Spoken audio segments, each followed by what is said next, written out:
Nous avons probablement tous déjà rendu service à un ami lorsque nous le pouvions.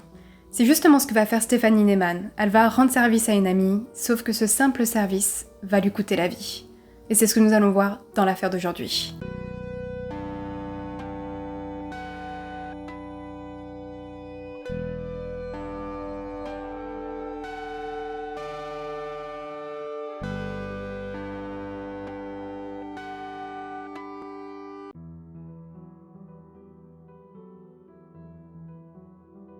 Nous sommes le 3 juin 1999 à Perry, qui se situe dans l'état de l'Oklahoma. Nous avons Stephanie Neyman qui a 19 ans et elle vit chez ses parents encore. Et ses parents s'appellent Suzy et Steve Neyman. On sait que Stephanie vient seulement de finir le lycée. Elle vient d'obtenir son diplôme de fin d'année, donc elle est hyper contente. Là c'est le début de l'été, elle va pouvoir en profiter. Même si en parallèle elle a un travail, ça ne l'empêche quand même pas de profiter de ça. Et c'est encore plus un super été pour elle puisqu'elle vient d'obtenir sa première voiture. Donc c'est plutôt un pick-up, mais j'appellerais ça voiture pendant la vidéo, au cas où si je me trompe. Cette voiture, elle en est vraiment fière puisqu'elle l'a payée elle-même. Ses parents lui avaient dit qu'ils ne voulaient pas lui donner cette voiture, elle devait travailler pour l'obtenir. Parce qu'ils l'ont toujours éduquée dans cette mentalité de si elle veut quelque chose, elle doit le mériter, elle doit travailler. Donc on sait que Stephanie c'est une personne qui est vraiment responsable. Elle est aussi loyale et très très honnête. Elle se laisse pas faire, elle dit les choses, elle s'exprime. Et justement, en parlant de ses amis, puisqu'elle en a, on sait qu'elle avait une amie qui s'appelle donc Summer. Et concernant Summer, je peux pas vous donner énormément de détails, parce que son identité est plus ou moins protégée. Vous comprendrez justement au cours de la vidéo pourquoi. Summer, c'est une de ses amies, et elle a entre 18 et 23 ans. Donc en fait, j'ai des informations qui vont me donner 18 ans, d'autres 23 ans. Et justement, je pense que c'est parce que son identité a été protégée que les informations sont différentes. Donc on va dire qu'elle a entre 18 et 23 ans. On sait que Summer, elle a également un enfant, un jeune enfant, une petite fille, et qu'elle est mariée. Donc c'est un peu différent de Stephanie, ils n'ont pas vraiment la même vie, mais ça n'empêche pas qu'elles se connaissent, elles sont pas les meilleures amies du monde, mais elles s'entendent bien. Et justement, ce 3 juin 1999, Summer se rend chez Stephanie pour la voir. Et elle lui dit qu'elle aurait un service à lui demander.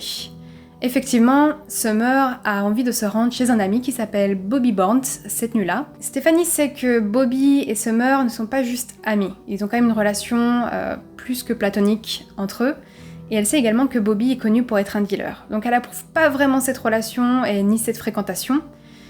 Donc là déjà, elle a pas forcément envie de la déposer là-bas, mais elle va surtout invoquer le fait que ce soir-là, non, elle travaille, Bobby il habite à l'autre bout de son travail, donc elle a pas vraiment le temps de faire l'aller-retour, puis elle a pas forcément envie non plus. Donc elle lui dit gentiment que non, désolée, elle pourra pas la déposer là-bas.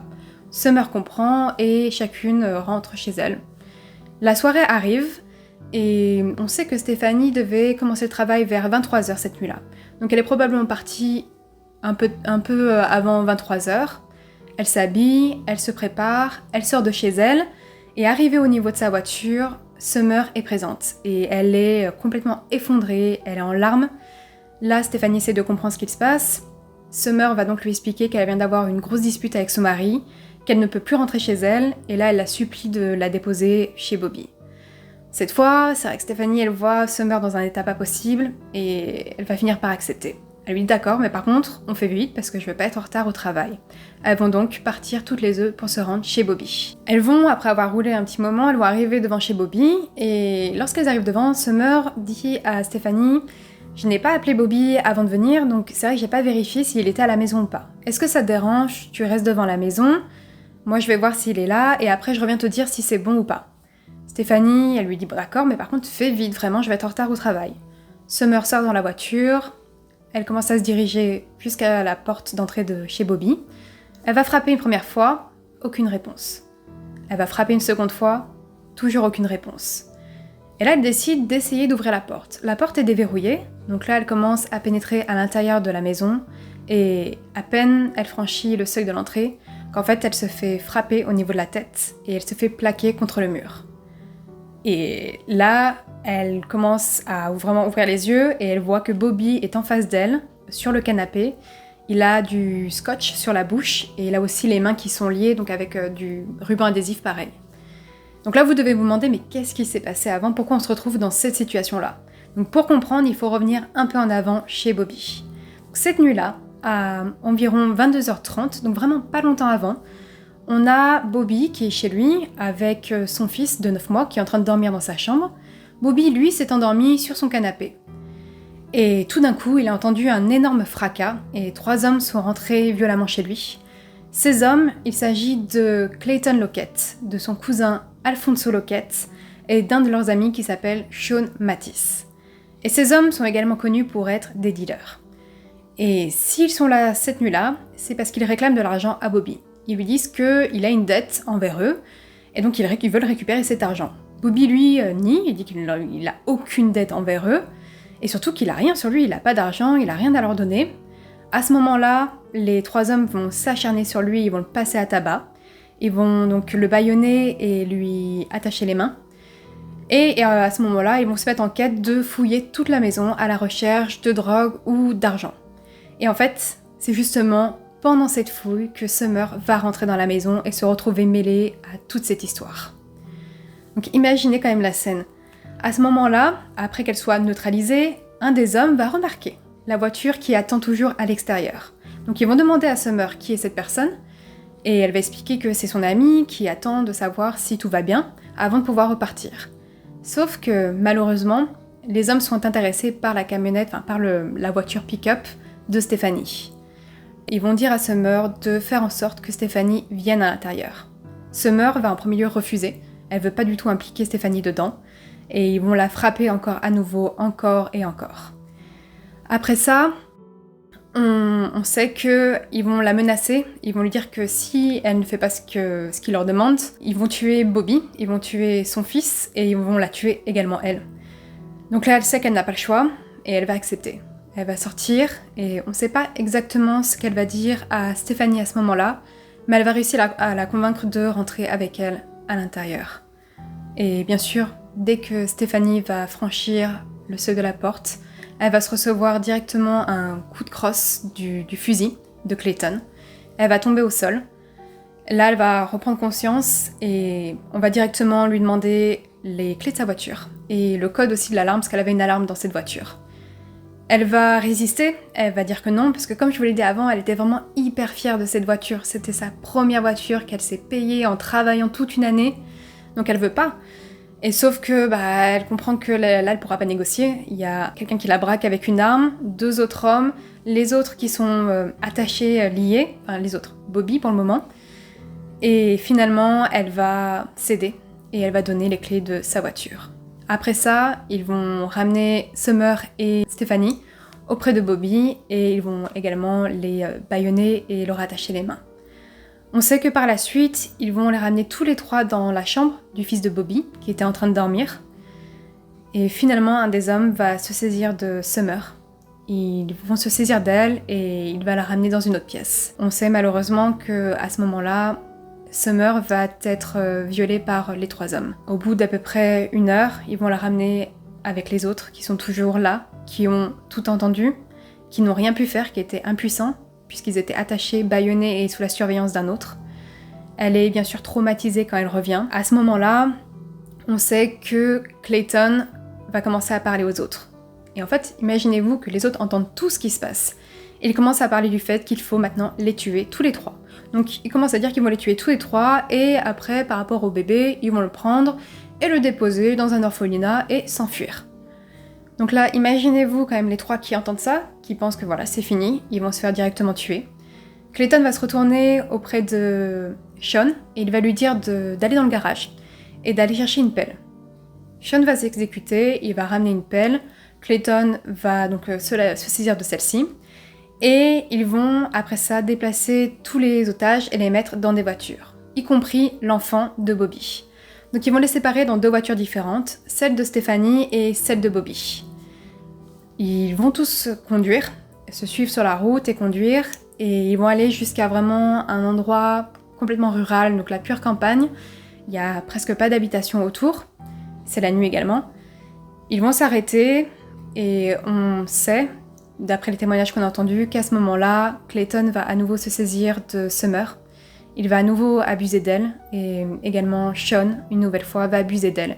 Et on sait qu'à ce moment-là, il va lui dire « Tu dois faire ça si tu veux survivre ». Après ça, ils vont tous revenir au niveau vraiment, tous être mis en ligne, là où c'est la campagne pure. Et on sait que Clayton va demander à Sean de creuser un trou. Sean va refuser, et Clayton va insister et lui dire « Quelqu'un doit le faire, et ce sera toi ». Donc pendant une vingtaine de minutes, Sean va être là à creuser un trou en face des 3 autres qui regardent ça. Pendant que Sean finit de creuser le trou, Clayton, lui, va s'adresser aux 3 otages. Et il va leur expliquer que s'ils veulent survivre, ils doivent faire la promesse qu'ils n'iront ni voir la police, ni parler à quelqu'un de ce qu'il s'est passé durant cette nuit-là. Bobby et Summer vont alors accepter. Ils vont dire qu'ils ont des enfants, qu'ils ne veulent surtout pas perdre la vie. Ils vont dire d'accord, on promet, on dira rien à personne par rapport à cette nuit. Vient autour de Stephanie et elle va répondre que non, elle se taira pas et qu'elle ira voir la police parce que ce qu'ils ont fait c'est pas bien.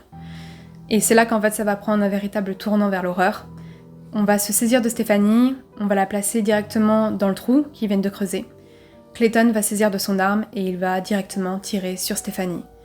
Ce premier coup ne va pas la tuer, mais elle va tomber au sol et elle va se mettre à hurler et à pleurer. Et lorsque Clayton essaye de tirer une nouvelle fois sur elle, son arme s'est enrayée. Donc il repart au niveau de sa voiture, il va commencer à la réparer, et pendant ce temps, c'est l'horreur pour les 2 autres, puisqu'ils sont attachés, ils sont bâillonnés, et ils voient toute l'horreur en face d'eux. Ils entendent Stephanie qui est en train de supplier et de pleurer, et ils entendent aussi les 2 autres qui, en fait, ils sont en train de se moquer d'elle, parce qu'elle n'est pas morte au premier coup, donc ils font des remarques sur son physique en lui disant qu'elle est résistante. Donc c'est vraiment le comble de l'horreur à ce moment-là. Et finalement, Clayton va revenir avec son fusil qui est maintenant réparé et il va tirer à nouveau sur Stephanie. Stephanie va arrêter de pleurer ou de faire du bruit. Et donc à ce moment-là, Clayton va dire aux 2 autres qu'il faut maintenant l'enterrer. Alfonso et Sean vont donc commencer à l'enterrer, sauf que là, ils vont entendre qu'elle respire et qu'elle gémit encore. Ils l'indiquent quand même à Clayton, et Clayton, lui, va répondre que c'est pas grave, on l'enterre quand même. Donc il sait qu'ils sont en train de l'enterrer vivante, mais ils vont quand même continuer devant les yeux des 2 autres. Pendant que Alfonso et Sean finissent d'enterrer Stephanie, lui va revenir auprès des otages et il va leur dire « Si vous parlez de ce qu'il s'est passé, voilà ce qui va vous arriver à vous aussi. » Et là, ils font la promesse. Ils répètent encore que non, on n'en parlera à personne, on promet. Après ça, ils vont tous les remettre dans la voiture. Ils vont partir de là. Ils vont abandonner la voiture de Stephanie quelque part plus loin. Et ils vont tous se regrouper juste dans la voiture de Bobby. Et ils vont les ramener jusqu'à chez lui. À ce moment-là, ils vont les détacher, les libérer, leur faire promettre à nouveau qu'ils n'iront parler de ça à personne. Et finalement, ils vont partir et les laisser. Du côté des parents de Stephanie, il faut quand même savoir qu'ils ont commencé à s'inquiéter, puisqu'ils ont reçu, au bout de quelques heures, un coup de téléphone de la part du patron qu'elle avait, qui leur a expliqué que Stephanie ne s'est jamais rendue au travail. Et on sait que son père, par la suite, a pris sa voiture, il a arpenté les rues de la ville toute la nuit à la recherche de la voiture de sa fille. Et malheureusement, il l'a jamais retrouvée. Et surtout, il pouvait vraiment pas s'imaginer ce qui s'était réellement passé durant cette nuit-là. Après ça, on a la mère de Bobby qui va se rendre chez lui pour lui rendre visite. Donc c'est vraiment la journée après la nuit qui s'est passée, donc le lendemain. Elle va passer lui rendre visite et en fait elle va voir directement au visage de son fils qu'il s'est fait complètement battre. Il n'a pas juste quelques bleus, il a des fissures, il a vraiment de grosses blessures au niveau du visage. Et directement elle va s'inquiéter et elle va lui demander ce qu'il s'est passé. Il va refuser de lui dire ce qu'il s'est passé. Il va lui expliquer que s'il parle, il prend le risque que son fils soit tué. Elle va insister, et finalement, à la fin, il va tout lui raconter. Et là, elle est abasourdie par l'horreur des faits, et elle va convaincre son fils qu'il faut qu'il aille absolument parler à la police. C'est ce qu'il va faire, et Summer va témoigner aussi plus tard.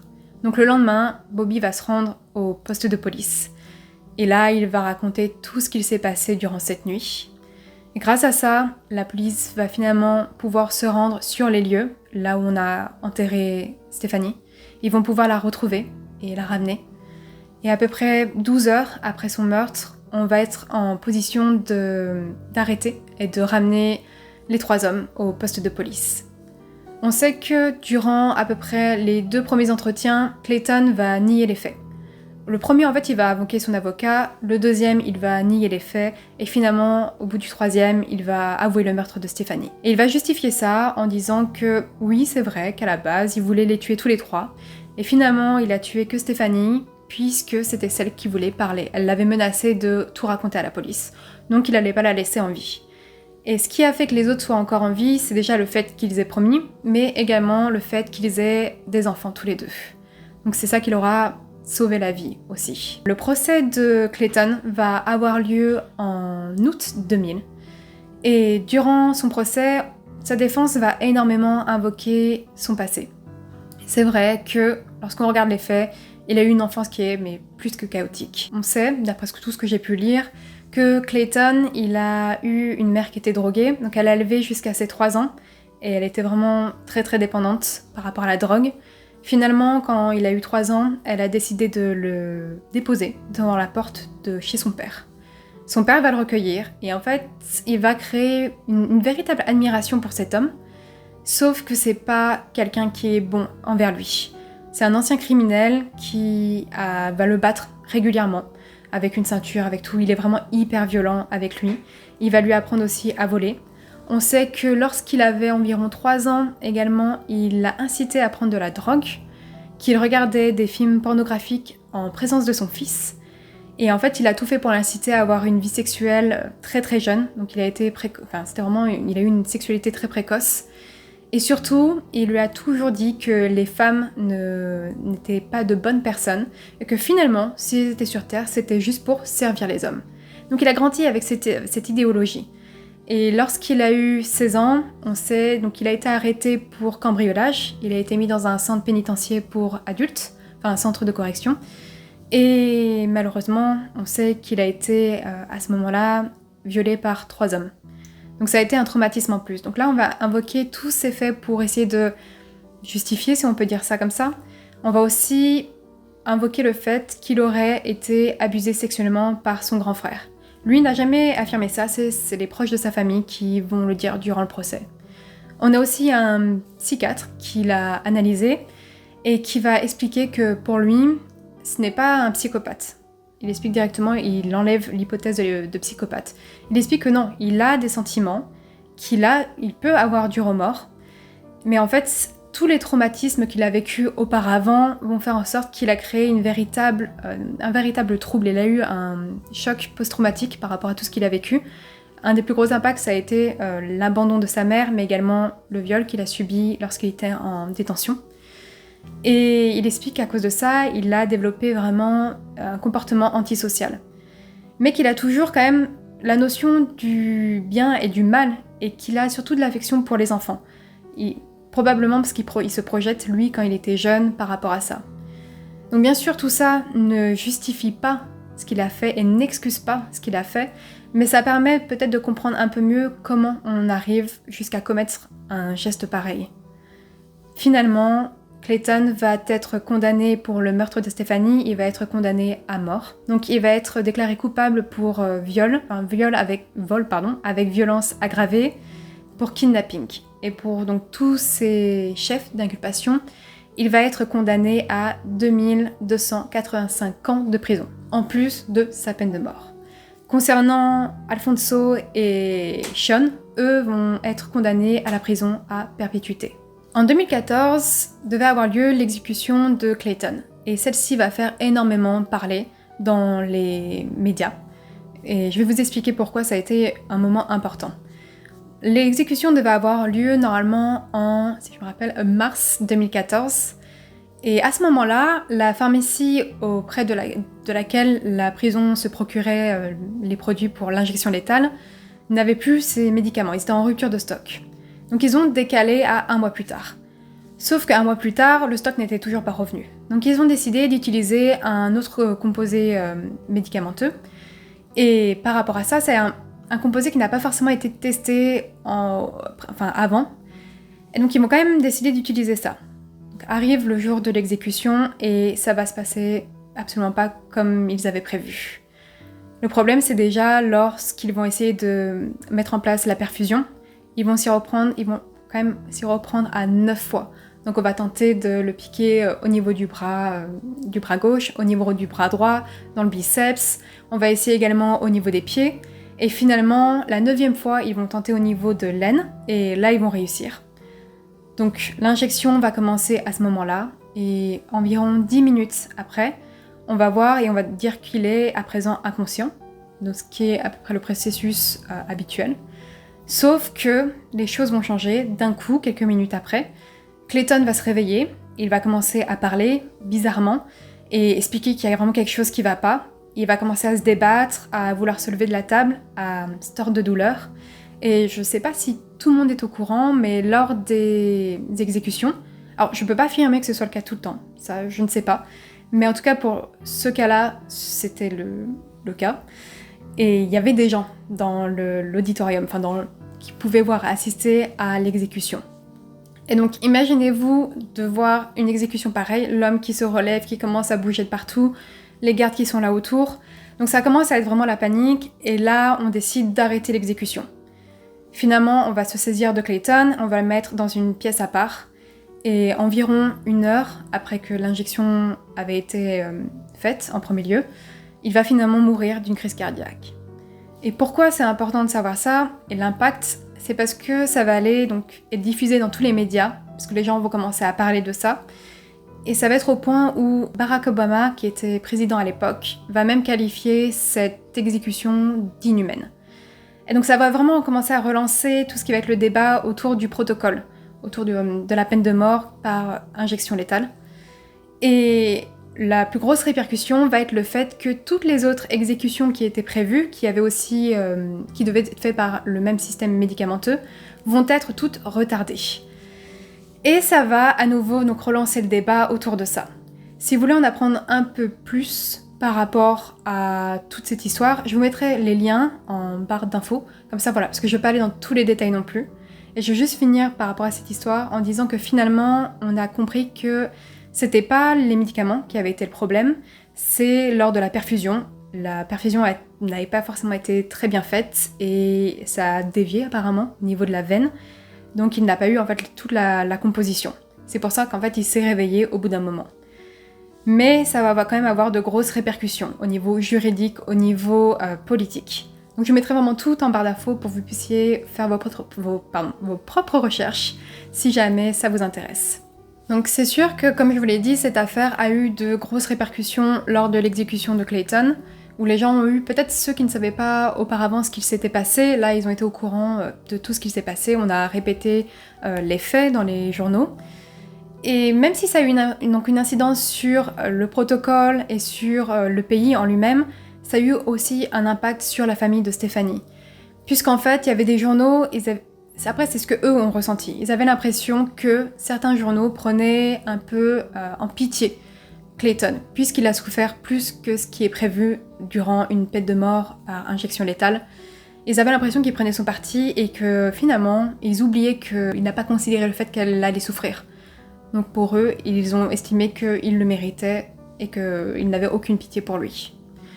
Et dernière chose, c'est concernant le drame, Stephanie, on a pu voir qu'elle est restée fidèle à elle-même du début à la fin. Enfin, elle n'a pas cédé face à ces hommes, elle est restée vraiment droite. Après, c'est pas à nous de juger si elle a bien fait ou si elle a mal fait, elle a fait ses choix et elle est restée vraiment honnête envers elle-même du début jusqu'à la fin.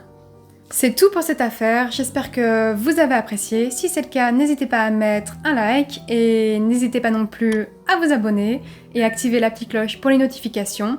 Et nous on se retrouve la semaine prochaine pour une nouvelle affaire.